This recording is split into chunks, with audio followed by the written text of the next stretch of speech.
The number one question I'm getting, how's the market? Today we talk about that and the quick stats. Stay tuned.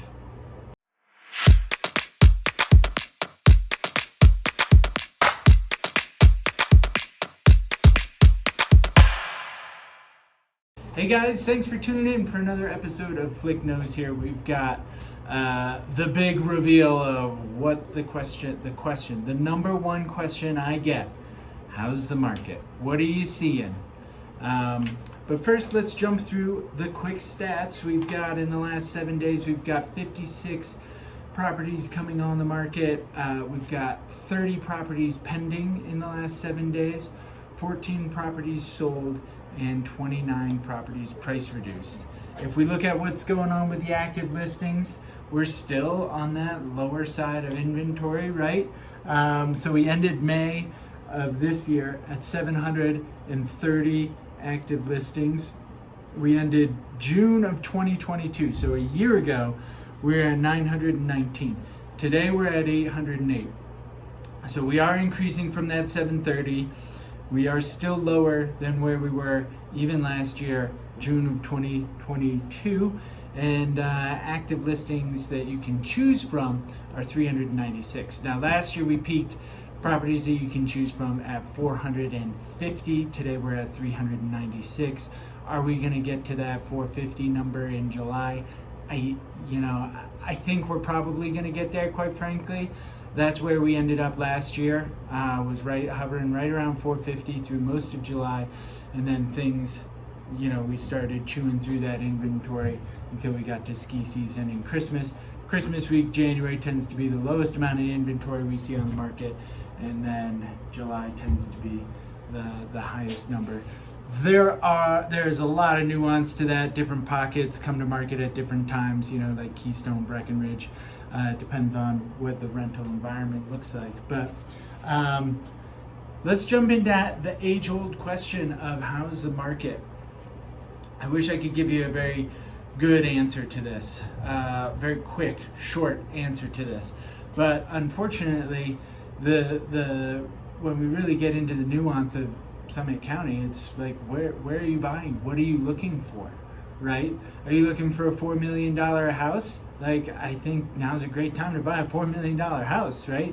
There's just not a lot of people in that price category, and there's a fair amount of listings there. Are you looking for something you can short-term rent? It's going to be a little bit harder to find a property that you can short-term rent that meets all of your specifications, because the local governments have kind of narrowed down where and when you can do that. So there's a lot of nuance there. Like, we've got the wilderness market has been restricted on short-term rentals. We're still seeing a lot of sales there. We're seeing a lot of properties come on the market there. So there's good inventory and good choices in that area, but you're not going to be able to short-term rent it. And so if you want the broad general answer, the market's pretty good. It's pretty great. We're in a normal real estate market where people are going back and forth a little bit. We're negotiating.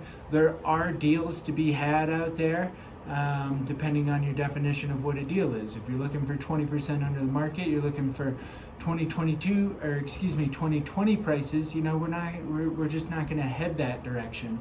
And I think the reason is the liquidity in the marketplace, right? In 2008, there were a lot of houses for sale. You just couldn't get the money to buy them. The banks were really strict on lending. Today, we don't really have a liquidity issue. There's plenty of money out there to be had or to qualify for the loans. What we're looking at is the interest rates are higher, and so buyers are a bit more hesitant.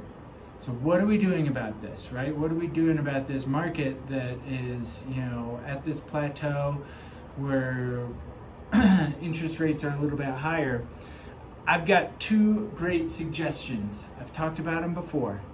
One is a 15-year ARM. There's a bank out here, local lender, doing a 15-year fixed rate ARM. So it is amortized over 30 years. The rate is fixed for 15 years. And you're going to get a lower interest rate on that property because it is an ARM. So you're not going to be in 6 and 7s category, you're going to be a little bit lower. What are you going to be doing in 15 years? If I told you I'd be standing here making a video for you 15 years ago, I would be astonished. But that's what I'm doing, right?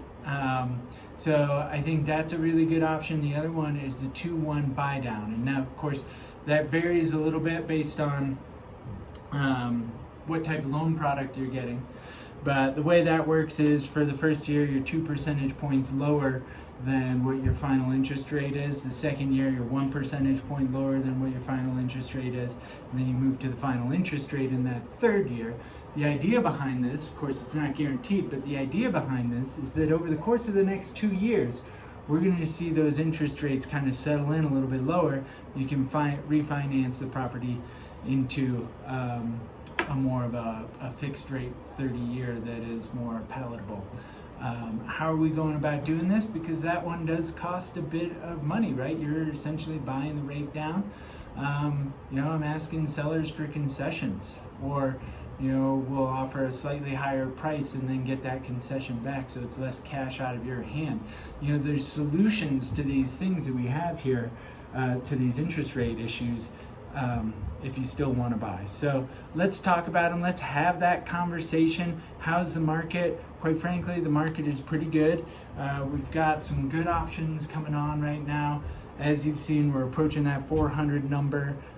So it depends on what you're looking for. But as always, reach out to me, Team Flick at summitliving.com. We're here for you. Stay tuned for another episode of Flick Knows next week.